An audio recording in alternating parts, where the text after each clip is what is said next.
Have you ever found yourself arguing with someone you love and halfway through the argument, you're thinking, why are we even fighting? How did we get here?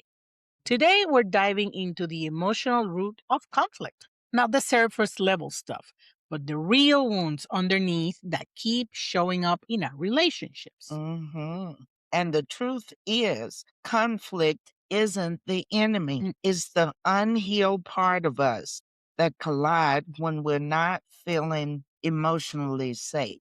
Today's guest built an entire blueprint for helping couples move from conflict to connection. And honestly, y'all, it's transformative. If you've been longing for healthier communication, deeper intimacy, or a way to break all relational patterns, this episode is for you. I'm Natty, I'm Vida, and and we we're are here here to to thrive. thrive. Today, we're honored to welcome Dr. Dan Snyder, who is a doctor of education and LCSW, a couples therapist, an educator, and the creator of the Intimacy Shift, a 12-week program helping couples rebuild emotional safety and lasting connection. This is Doc- going to be good. This is This going to be great. Dr. Schneider blends emotional focused therapy, internal family system, attachment theory, neuroscience, and practical communication tools. His approach is structured, compassionate, and deeply rooted in helping partners understand themselves and each other in a new way. We're talking about why we get stuck in conflict, how emotional wounds show up in the body, and the role of attachment in intimacy, what makes communication actually work, and how couples can rebuild trust even when the things feel fragile. So let's get into it, Dr. Schneider. Welcome to Mhm. Thrive by the Rising Muse. Welcome. Yes, thank you for having me. So excited for our conversation today. I love what you're doing. Thank you. Thank you Thank you so so much. much. Let's start with you. Before the intimacy shift was created, what was the moment, professionally or personally, when you realized couple needed more than tips, they needed transformation?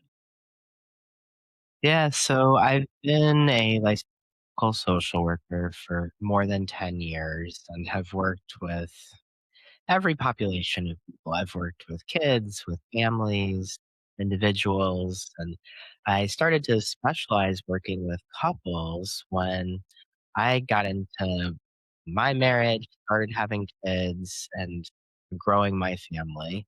And so, as my wife and I at the time really struggled with intimacy in our relationship and went to couples counselors, I was reading books, trying to do different things, and really having a hard time finding what we needed.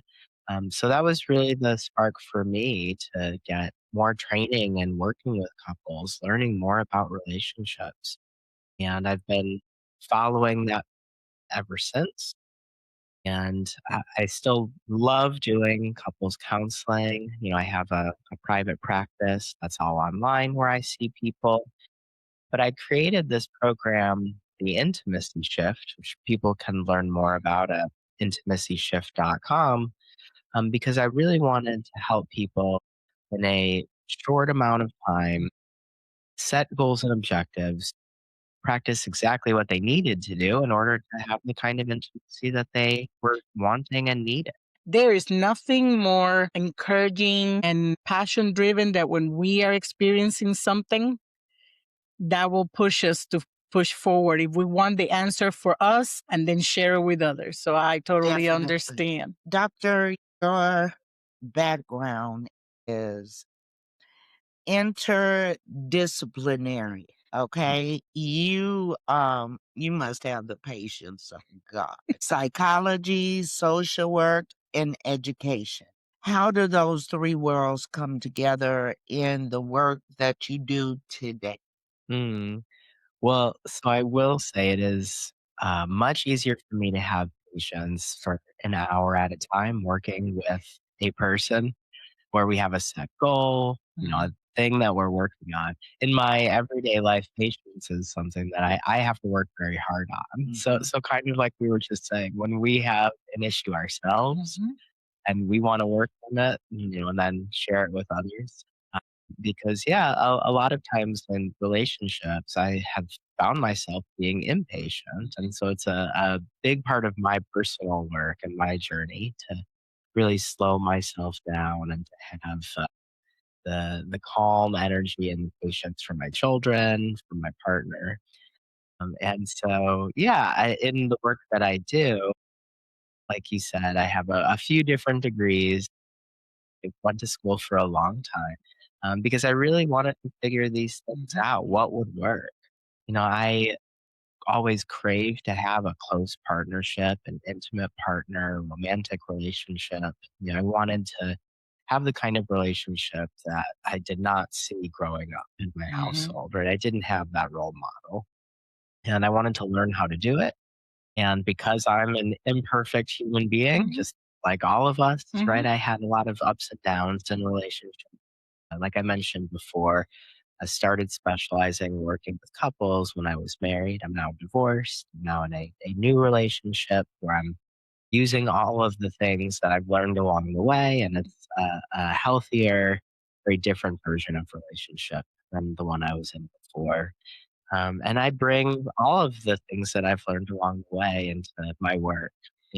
I don't want to just show up to a session or to my program with, only one tool in my tool Mhm. bag.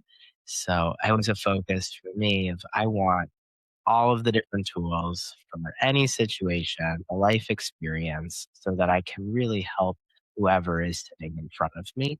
I really pride myself on being able to work a wide variety of couples who are having all kinds of different challenges in their relationship and be able to give them some support that maybe somebody else may not be able to give them if Mhm. they don't have a background in child development and psychology and education, knowing how people learn and grow. Everybody learns differently. So That's if right. I'm like we are now, just talking with our words, not everybody learns that Mhm. way. People might need to role play and to Mhm. practice something. They might need a visual to see it. They might need to learn the same skill, but in a slightly different way. And so having that background allows me to do that. So, one of your core teachings, wait, no. What was the moment early in your career, maybe in residential treatment or community mental health, where you thought, okay, relationships are the root system here, not just the symptoms? Yeah. So it goes back earlier than that. This is something, again, going back to the household I grew up Mhm. in and being very aware in that household. There were four of us, Mhm. my two parents and my sister, and every relationship was different. When the Mhm. four of us were together in one room, it was much different than just me and my mom or me Mhm. and my sister. Every combination was a different recipe.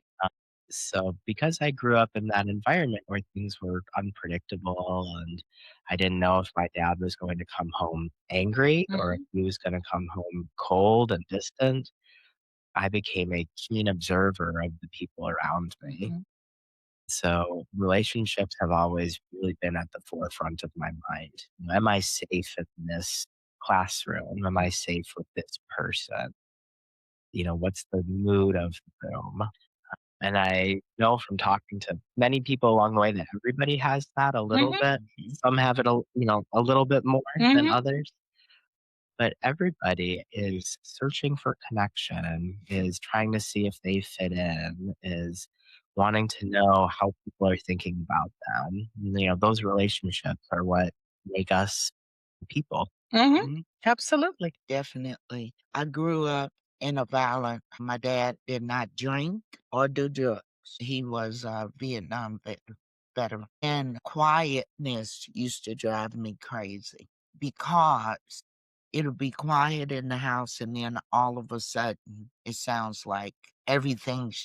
Exploding.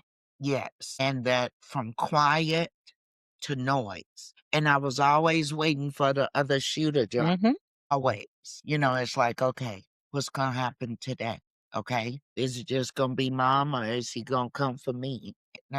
Mm. I didn't realize how messed up I was, but I thank God that he didn't give me a man who was, violent. 41 years ago, this was my, Bodyguard. bodyguard, football player, scholarship, and then we get married, he plays football in the Marine Corps. But he was not a violent man, and he was very loving and very, that's what I needed. But then again, you start depending on that. If anything changes, your whole world just because that's your life. And we don't realize that we wake up and it's like, he thinks I'm beautiful, he thinks I'm wonderful, and then he comes in. I changed my mind. You're not as beautiful as I thought you were, not as wonderful as I thought you were. Ooh. I've been through a lot of counseling. Okay. But I'm sure you have some interesting stories from your couple. You talk about emotional safety as the foundation of real intimacy. You got to feel safe Mhm. too. In every relationship. Definitely. And for listeners who might not know what that means, how do you define emotional safety in a relationship? Yeah, wonderful question. And so important, like you said.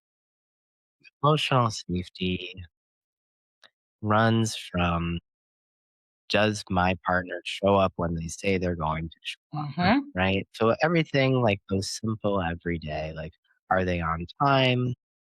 Do they follow through on the tasks around the house that they said they were going to do? Right? Are they reliable and consistent? Yeah, no, shaking your head. So that's again building block, right? Another one that I really encourage people to think about, like, does the person follow up on the things that the two of you have talked about, right? Mhm. Like, I said that my friend was doing this thing. I'm going here later. Do they follow up and ask about it? That's another way of building emotional safety. Like, oh, the things that I have said are important to you. You remember them, you ask about them, and I do the same for you. So that's another version of emotional safety. And there are more, of course, like Mhm. you mentioned, feeling physically safe. That connects to your emotional safety, right? If you're feeling physically safe with your partner, you're going to trust them with your feelings more and you're able to be more vulnerable to share more. And it's for every relationship. This is what people do, right? We don't share our whole life story with Mhm. someone the first time we meet them. It comes out over time.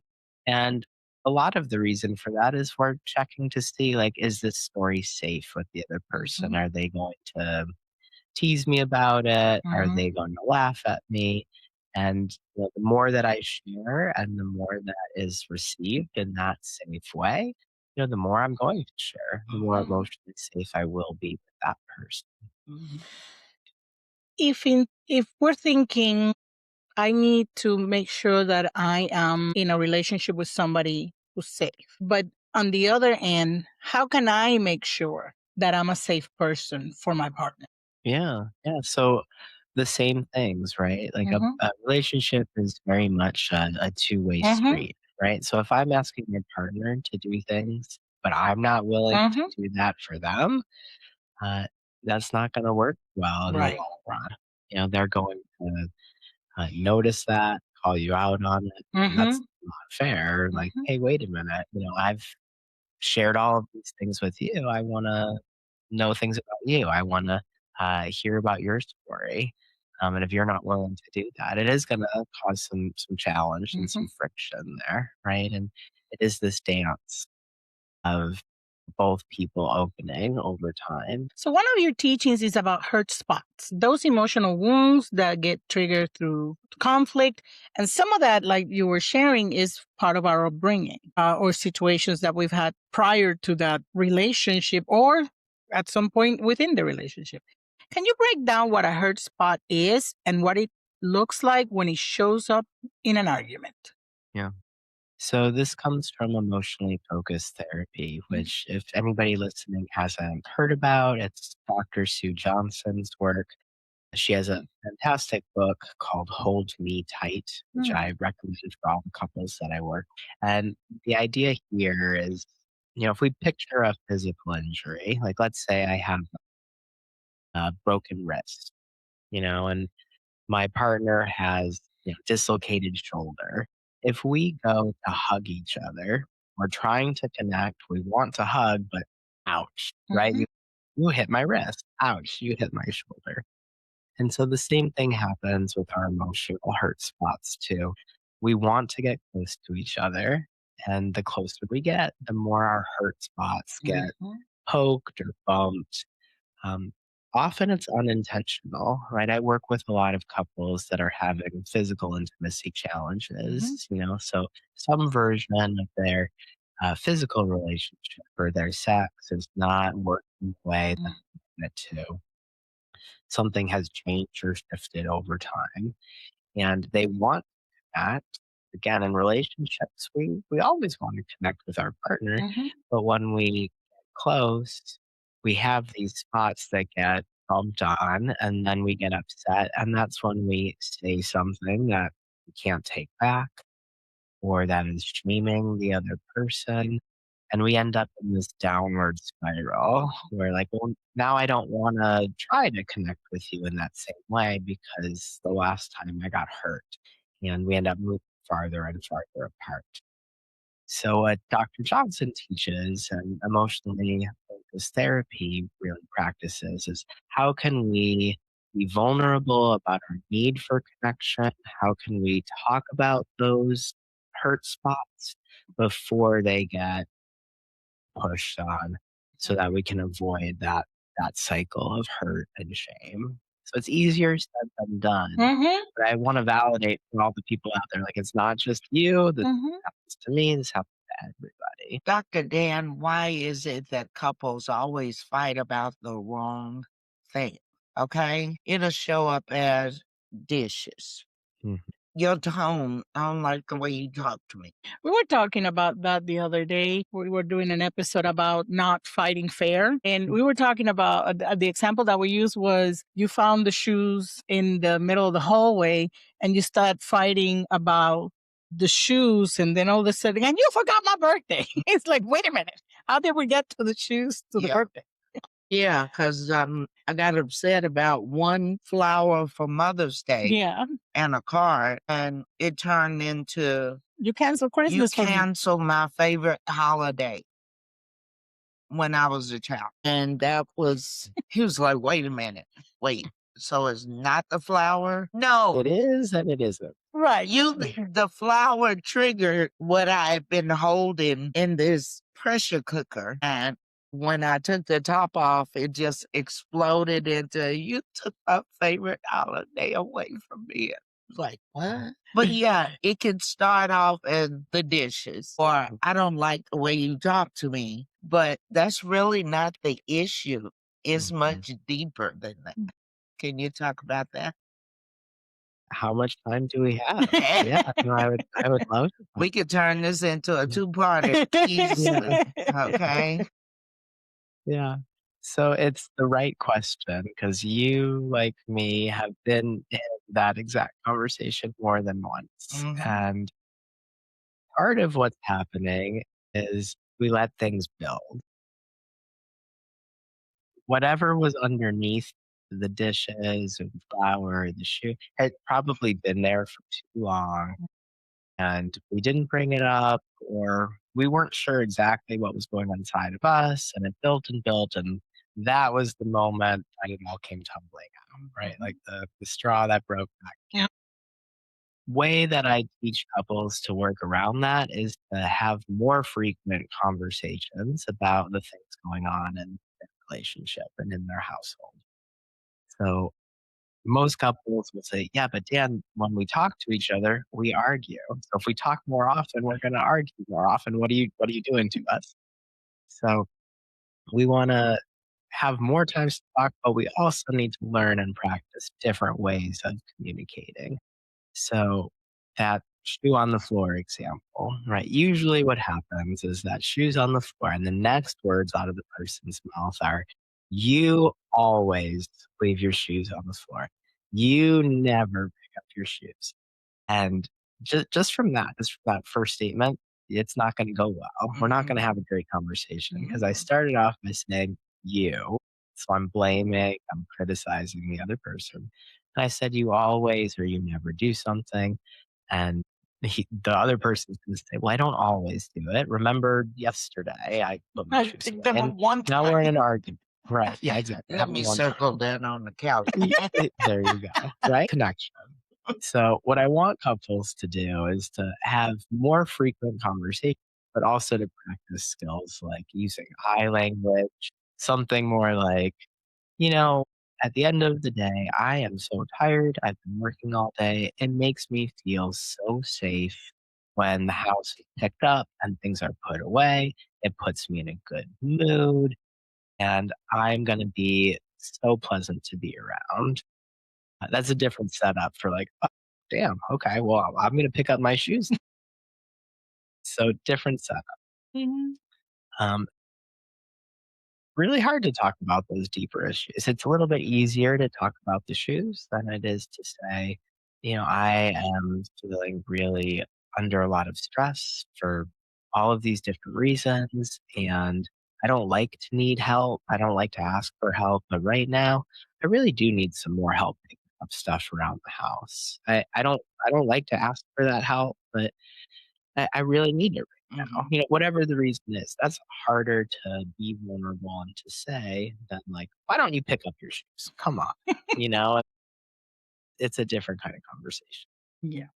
I think expectations also has a play, especially when relationships are new. I've told you I actually had a shoe issue when I was married. We had gotten married newlyweds, and my husband used to leave his shoes by the door every day. But the problem it was not that those were not the shoes he was going to wear tomorrow. He would pull another pair of shoes and bring them again to the door. So right now, I had a pile of shoes at the door. Now, I didn't say anything because, again, expectations. I thought, I see these shoes. Doesn't he see those shoes? And if, he had been single a long time, living by himself for many, many years, and I'm thinking that now, 50 years later, and he probably didn't notice because they didn't bother him when he was living by himself. So the way I did that one was we had invited his parents for dinner and we cleaned the whole house together. But he didn't get the shoes out of the door. And I said, I hope your mom doesn't trip coming in the door when she comes in. He said, why? The shoes? And he was like, oh. So he went and cleared the shoes. And thank God that did it. But I went months. I'm like, doesn't he see the shoes? And you had built this up Yes. in your mind. It was really upsetting you. Yeah. Yeah. Yeah. Yeah. And so a frequent thing that I say is, I'm not a mind reader. You're Mm-hmm. not a mind reader. And so Mm-hmm. anytime in relationship we are having the thought, why doesn't my partner see this? This must bother them too. Yeah, Yeah. that's the thing we have to say out loud. We have to find a kind way to say it out loud. Yeah, they don't see it, Mm-hmm. and they're not you. We're not mind readers, Mm-hmm. which is probably a good thing at the end of the day. Yes. Yeah, at my website, at intimacyshift.com, I have a free giveaway that has, the 6 steps to having these kinds of conversations that I'm talking about. So I want your listeners to get that 'cause, it's so helpful for all the people that I work with. Because again, if we're having arguments when we talk to each other, the answer is not to stop Mm-hmm. talking to each other, right? The answer is to learn different ways to communicate and to practice them. So I put together that resource, and one of the things that I mention is not being a mind reader and being able to present what we're bothered by or thinking about or need help with in a way that our partner can actually hear rather than reacting to or being defensive about. So your program dedicates a whole week to attachment theory. In your experience, which attachment style tends to struggle the most with sustaining emotional safety? Yeah. So I'll speak about myself first. So I'm more wired for avoidant attachment. which is what it sounds like, right? When I'm presented with a relationship challenge, my instinct is to avoid, right? To walk away, to get quiet, not to talk about it, to keep secrets. So that's my why ring, and that comes back to the childhood Mhm. that I was talking about, right? Like that was how I survived the chaos of the household was to remove myself as much as possible from it. That doesn't show up well in Mhm. relationships for obvious reasons. Mhm. Um, and the other main style that causes challenge in relationship is insecure or anxious attachment, which is really seeking reassurance constantly. What's Mm. wrong? Are you okay? Are you okay? Are you Mhm. sure you're okay? Mhm. I know I just asked you if you're okay. But are you okay? It's a lot of that, and it's seeking reassurance. It's really wanting to find out, am I safe, through getting as close as possible to the other person, which doesn't sound like a bad thing on its surface, but to have someone kind of right on top of you all the time um, doesn't do well. Relationships need some space to breathe, Mhm. right? And so if the other person is always needs to know where you are, constantly checking in, not able to do things really by themselves hardly at all, that causes a lot of stress and Mhm. friction in a relationship. And so, as much as possible, we want to help people to go more towards the middle, more towards that secure, interdependent kind of attachment where I love when my partner's around. And it's also okay if they're not. We can talk through hard things in our relationship without it getting explosive or scary. And we can also allow some space. We don't have to talk about, everything right now. We can also wait a little bit, and that's okay too. Uh, and again, all this is easier said than done, but Mhm. having a good idea of what your default attachment style is will help you in relationship. So one of the things that I try to practice now and encourage people to think about is what's my instinct right now and what's the opposite? Okay. My instinct is I don't want to talk about it. Mhm. I want to take a walk and avoid this conversation. Mhm. So that's my instinct. The opposite of that is I'm going to say to my partner, this is what's bothering me. This is what I'm thinking. It's hard for me to talk about it, but I know we need to. And so doing the opposite for me is usually the better relationship choice. And knowing that about myself has taken years. But it's taken a long time to get there. But that's what helps me to stay in better, safer connection with my partner. For the audience who's not versed in this kind of lingo, what are all the attachment styles that exist? Yeah, so we've talked about a few already. Uh-huh. So anxious or insecure Mhm. attachment. Secure attachment is really that safe and stable place where I trust my partner, I trust myself. If something happens, I'm not running away. I'm Mhm. not anxiously on top of it. I'm able to hold space. We talked about avoidant Mhm. attachment. And then one that I don't usually talk a whole lot about is disorganized attachment. Mhm. And it's really a mix of avoidant and anxious. It's really the most confusing for Yeah. everybody, like it sounds. Because sometimes I'm going to avoid the situation, and sometimes I'm going to react anxiously. And there's no kind of one way that I'm going to react to an attachment challenge. And it's a bit of a catch all. Mhm. Okay. Doctor, what happens when trust has been broken in finances? Mhm. Yeah. And if we are in a relationship long enough, it's almost inevitable that trust will be broken, right? Again, imperfect people trying to partner together. There are going to be small ruptures, and there could be bigger ones too. And so, one thing that I've learned from Dr. Brene Brown, who I absolutely love, is that trust is kind of like putting money into a piggy bank, putting coins into a jar. We can build trust with bigger things, but for most relationships, trust is built, one small deposit at a time over time. And when we break trust, that piggy bank is broken open, right? All the coins pour out.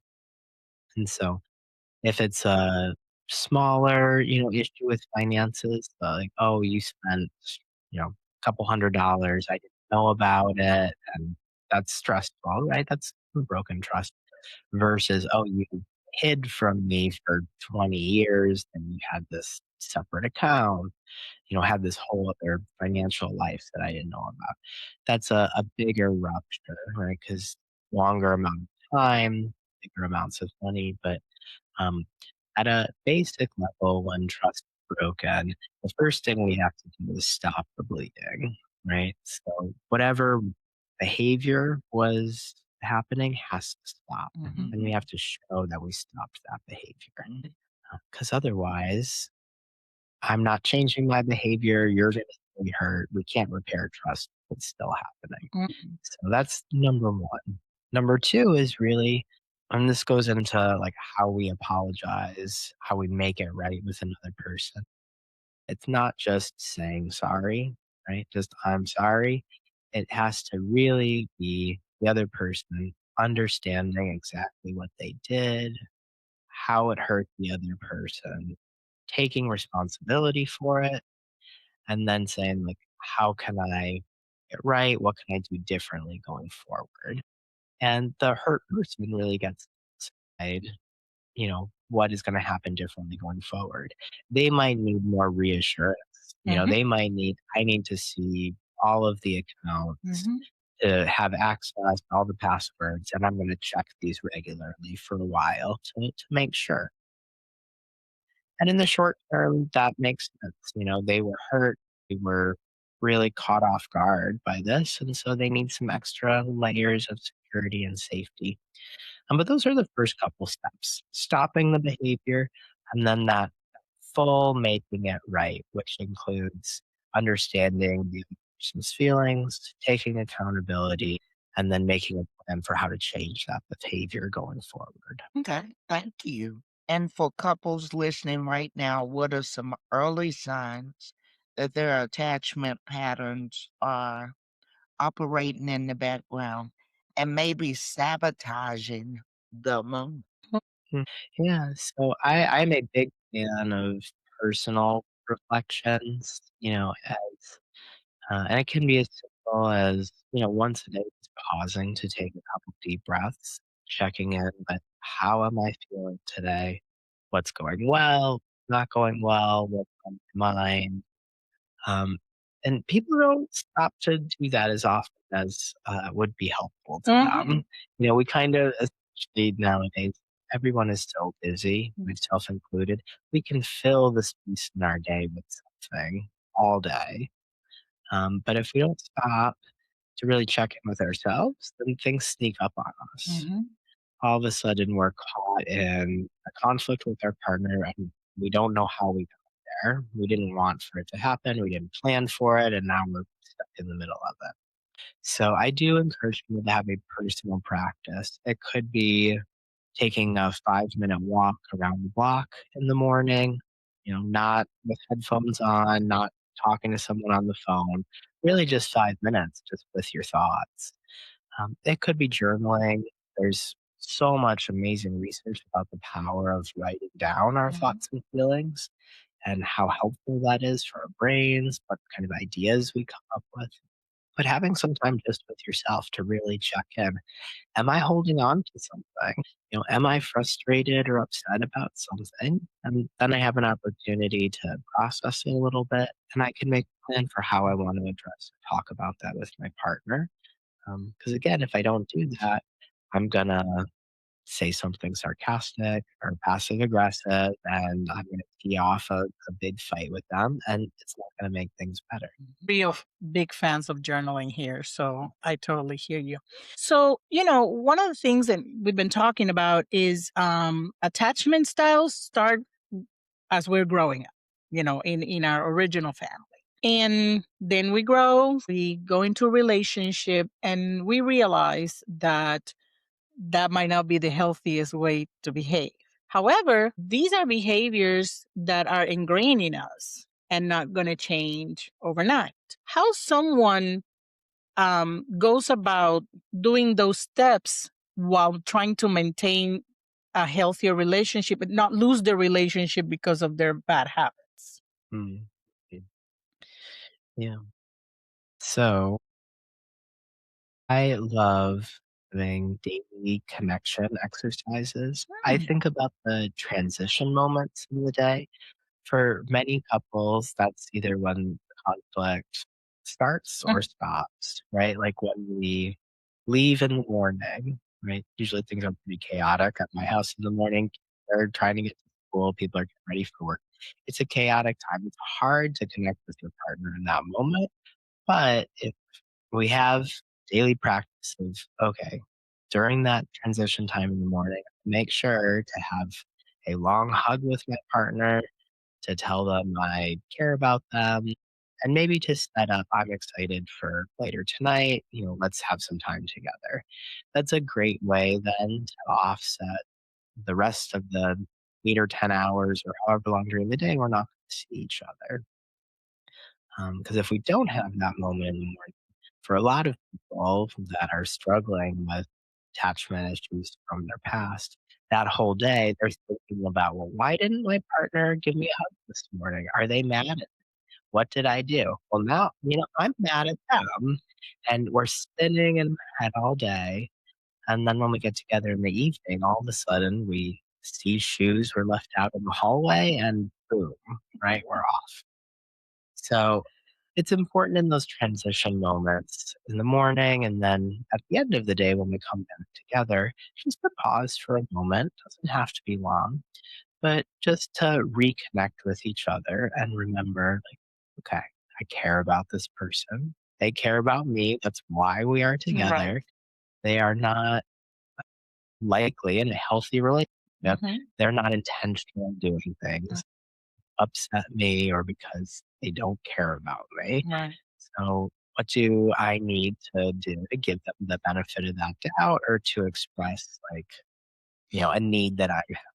Right? If I do have a need for connection or reassurance, to make sure that I'm asking for it, not expecting them to read my mind and to know what I need. Mm, very good. Doctor, you have a week called Your Brain on Love and Drugs. Hmm, interesting. Let's go there. What does oxytocin, dopamine, and all these brain chemicals have to do with intimacy? Yeah. So, anybody who's been in a relationship knows that that first year of their relationship felt a whole lot different year 2, 3, 4, Mhm, Are you 41? absolutely. Yeah. Yeah, so in that first year we're with somebody, our brain is literally on drugs. They've done some of these studies showing that the effects of that first year of passion and head over heels love are, just like you're doing hard drugs. Your brain's flooded with these reward chemicals. It feels amazing, mhm, but it doesn't last for 41 years. It right. changes over time. It's not, good or bad, it's just different. So in that first year, because of human evolution, right? The goal of us human animals, right, is to, have sex, have babies, perpetuate the species. And so in that first year, dopamine, which is it's called the reward molecule. It's reinforces behavior. So during that first year when we're with the other person, we're flooded with when we're with that person, we want to be with them every minute, every day. We can't get enough of them. And oxytocin is the trust molecule. So the more oxytocin we have flooding our brain and bodies, the more we trust the person that we're with. And so that first year, it's really easy. Our brain's kind of just doing this all by itself. We have to work harder in the years following Then you to crash. minimize the effects. We crash. As I said. Yeah. And so we've all heard of, like the 7-year itch Mhm. or couples that are together, but they're roommates more than they are lovers, right? Some of that passion and intensity has faded. And that's totally natural and normal. And some of that happens because we get complacent. Mhm. We stop being as curious as our partner or stop working as hard to connect with them. Mhm. So there's some simple things that we can do. And then in my program, we talk more about some long term strategies. But one of the things I encourage people to think about is being almost like a detective in your relationship. Having curiosity for our partner is a big driver of passion and helps our brain to create more of these neurochemicals, even when we've been with someone for years and years. So, activities that involve working together, like, working on a puzzle together, doing projects that maybe involve both of you learning a new skill. Any kind of newness, novelty means that you're learning more about the other person, you're having to work together, and it will help with creating oxytocin, building that trust, and some of that reward chemical in our body. When we get caught in the same routine, our brains don't like that. Human brains really crave novelty and Mhm. newness. So any way we can create that Mhm. is really helpful to passion in the relationship. What he was talking, I was thinking about that parenting is not too much different when you have a first baby. Your oxytocin and all your chemicals are like, I don't want to leave him for 1 sec. At least I was like that. And What? and now it's like, you can go to grandma. I still love him though. Mm, Ah, yeah, I'll never want him out of my sight, and I'm like, "Yeah, you will. yeah. You will." And she was right. Oh, I need a night to myself, Mhm, Lord. mhm. When I get what you're saying, and obviously, in relationships, I've experienced that when things are really well, even if things have diminished, if you keep that curiosity, you can connect. But when it's already conflict in the relationship, how can people start trying to make that connection to that curiosity to get to that point of reconnecting again when things are in trouble right now? Yeah. So great question. And depending on how big the conflict Mhm. is, it's going to be either easier or harder. Right? I'm not trying to sugarcoat things. Mhm. A lot of this is very challenging, what Mhm. I'm Mhm. describing. And for some couples, if there is so much resentment and there's been a betrayal or broken trust to the point where the walls between the two of them are just so high, not able to be breached. I want to make that real for people. Some relationships do have to end, or, you know, we're not able, not wanting to um, work towards safety with that person. So that Mhm. does happen. It is very real.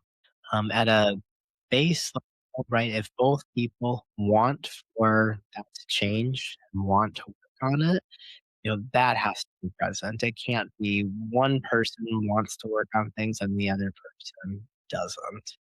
If I see that in a couple that I'm working with, I'm gonna gently but firmly call that out. Mhm. Everything that we bring up, if one person is totally closed off and unwilling to acknowledge responsibility or try something new, then that's where they are. They are stuck. But if there is hurt, if there is challenge and conflict, but both people show up saying, we care about each other, we want to work on this, we're willing to be vulnerable with each other, then change is possible. I am a firm believer that, if we have two people willing to work on it, we're going to see change and progress. It's not a straight line of progress, right? There are going to be ups and Mhm. downs along the way. There will be setbacks, Mhm. uh, but over time, if we're working on things together, it's going to get One of the things, obviously, that you talk about, and it's, I know, vital in every relationship is communication. You talk about structure conversations in your program. Why is structure so critical for couples who feel chaotic or stuck in unproductive patterns? better. Well, if there were a different way to do it or practice it, and then that's what I would be teaching. This Got is for better or for worse, like, this is how we have to learn a new skill, you know? I had a supervisor one time who used to say, like, if you were going for brain surgeon said, "Well, I use a different mix of styles with my brain surgery. Sometimes I do this, sometimes I do that." You would be a little bit wary of, them performing Yeah, surgery on you. You want a brain surgeon who says, this is the procedure that I'm using. This is exactly the way that I know how to perform this operation, and I practice it, each day. successfully. That's what I but successfully, yeah, exactly. And so having a structured approach to conversations makes it more likely that we're going to have success. If I go into a conversation with my partner and one day I'm going to ask them bunch of questions in this way. One day I'm going to start the conversation another way. They don't know what to expect, and there's not a like a way to track progress there. And so the way that I teach couples to have these conversations has a beginning, a middle, and an end, and each part builds on the other, and then we can track how it went. If something didn't go well, we can pinpoint, all right, so when we started the conversation, this didn't work for me, and let's change just that part. And then the rest of it worked well. So it's a better way to track how things are going. And like I mentioned earlier, right, couples will say to me, well, when we talk to each other, we have conflict. Why do you want us to talk to each other more? Well, I want you to talk more, but I want you to learn how to talk to each other in a different way Mhm. using this system, which through research has been proven to be much more effective. Well, what does the 10-minute intimacy shift check-in look like, and how different is it from let's talk about our relationship? Because that Mhm. sounds like it's gonna take a lot longer. Well, I'll be honest. That was me. I was like, we need to talk. Oh, here you go. It was it because it was the phrase as let's talk about our relationship instead of this. So tell us about this. Yeah. So the first thing in the structured check-in that I have for couples, right, or this intimacy check-in is scheduling it so that both people know ahead of time that it's going to happen. I know for myself, if somebody well, if my partner says, "Hey, I need to talk about this important thing."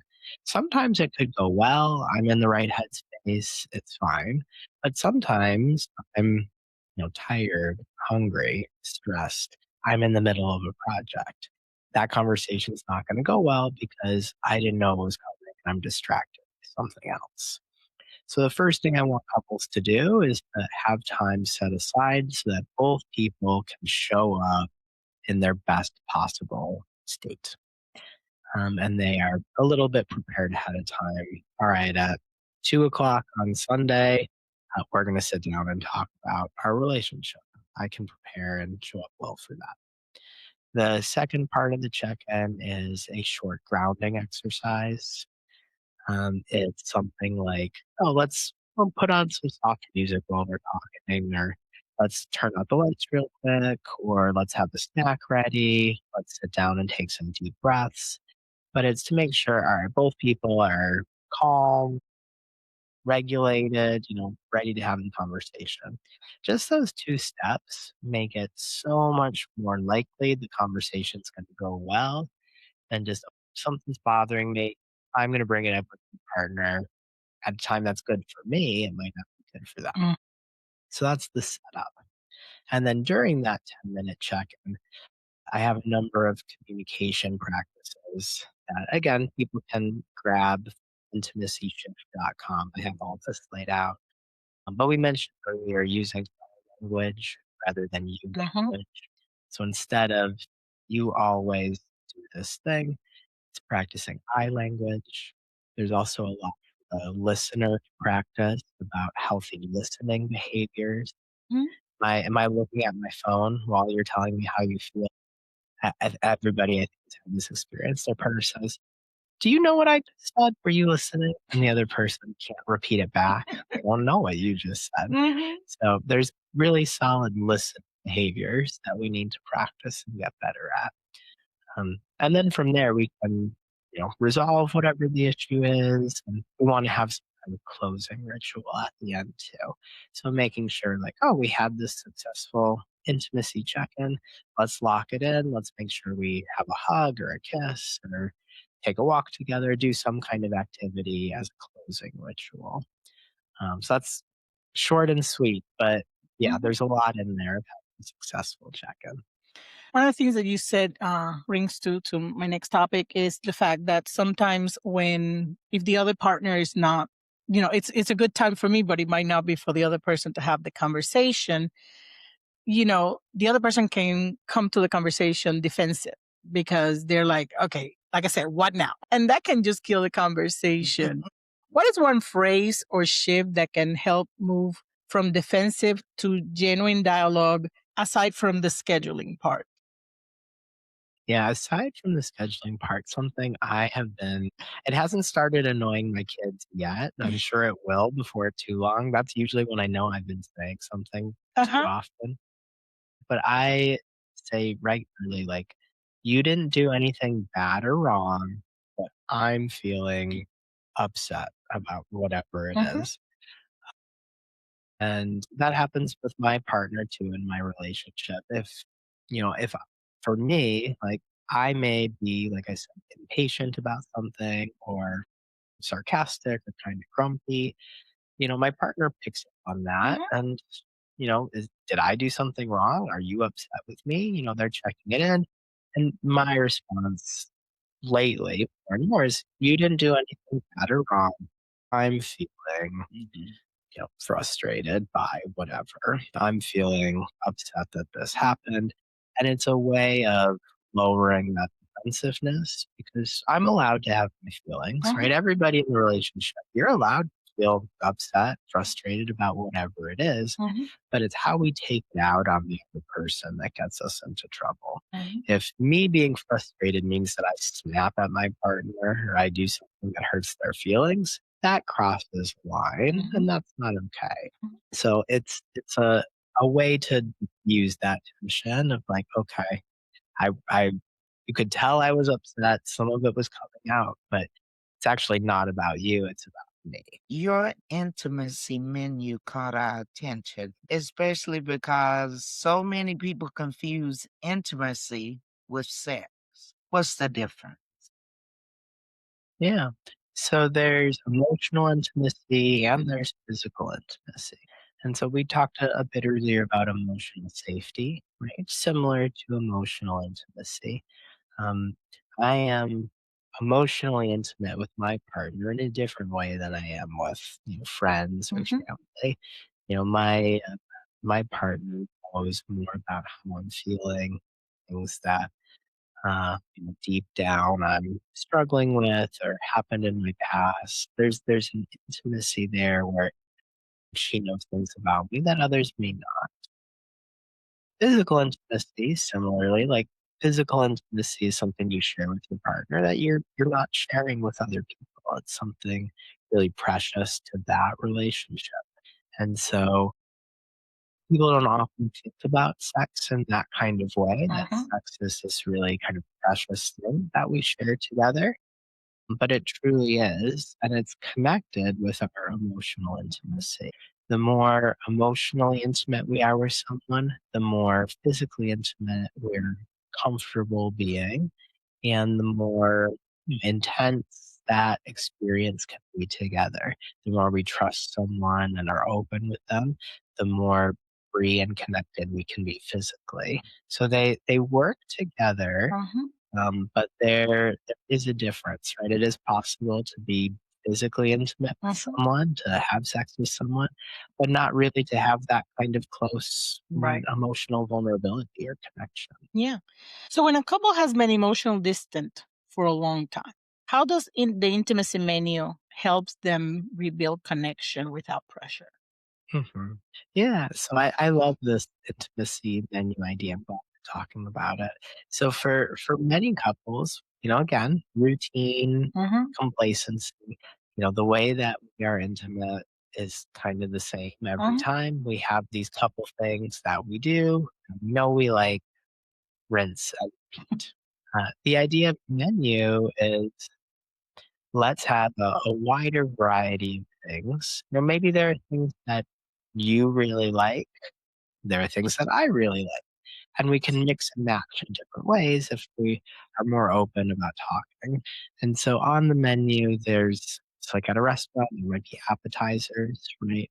Things that, um, it's a smaller, bite sized kind of thing. It's lighter fare. And so these things like, I really like cuddle on the couch. That's a way for emotional intimacy and physical intimacy to happen. And it's not the same level of commitment or vulnerability as we're going to have, naked sex, mhm, different kinds of commitment there. Could also be on that appetizer, like just spending time together, like mhm. listening to music together with our phones put away, having that kind of shared activity is really like a beautiful way to connect with each other. And then all the way through, a main course or a dessert, there may be different kinds of ways for us to be intimate with each other. We don't do all the time and create a little bit more of that novelty or that curiosity, like I was talking about Mhm. before. And so it's another way to have this conversation as a couple. And so each person can craft their own menu and we can come together and discuss. Love that. All right, doctor, let's talk about hard conversation. Finances. Certainty. Week 10 of your program helps couples navigate difficult topics. Which area do people think is the problem? Finances, X, all three. When in reality, the root is something so much deeper. Yeah. So just like we were talking about earlier, often there is something deeper underneath and we either hold it or push it away and then it's kind of triggered by something on the surface. Mhm, But these are important topics. So I want to make sure that in my program, we are talking about those are like big three, right? mhm, For most couples, that mhm, have kids or families. So we do need to have those conversations. Many of the couples I've worked with over the years are planning to get married. They're not married yet. They've been together for a few years, but they haven't had those kinds of conversations, or at least they haven't resolved those kinds of issues. So having that financial plan, working through the way that each person thinks about money and plans for money, it is about financial decisions, but it's also about how we trust each other. mhm. Do we trust each other? How we think about saving versus spending says a lot about our mindset for life. Do we have a scarcity mindset? Do we have an abundance mindset? And how that plays out in the way we share responsibility, communicate decisions. It's more than about finances, but those actual financial decisions are important too. And the same is true with parenting and with sex. Yep, that's very true. What is one mistake that couples do when they're trying to have these conversations without a plan? So, what often happens is someone's feelings get hurt, right? Mhm, Or they feel attacked or blamed or mhm, criticized. And mm, they usually lash back out at the other person or they shut down, right? That same idea, hot or cold. And both are a pulling away from the trust in the relationship. So, if there's not a plan or a structure, we often we'll say things either that we don't mean or we say things in a way that is not thoughtful and was more critical. So that same idea with new language, right? That's often what will spark conversation going off the rails. mhm, So having structure makes it less likely that that happens and we really stay more on topic and it can be two people on the same team, right? Us versus the problem. It's not that, you know, you did the bad thing. We as a couple are working on how we together, uh, parent our kids or plan our financial life. So being on the same team. Hmm, I like this. Now let's talk about healing, repair, and sustaining the shift. You work with many couples that were on the brink of ending the relationship. Okay. Without breaking confidentiality, can you share a story of a couple who found hope again through this work? Yeah, I'm happy to say that I absolutely can.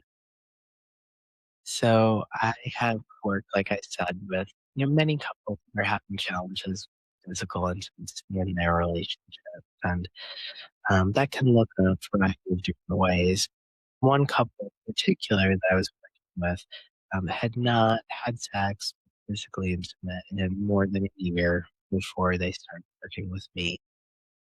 They were such a loving couple, and clearly were best friends, were life partners, trusted each other, but there was a few things getting in the way of their physical relationship.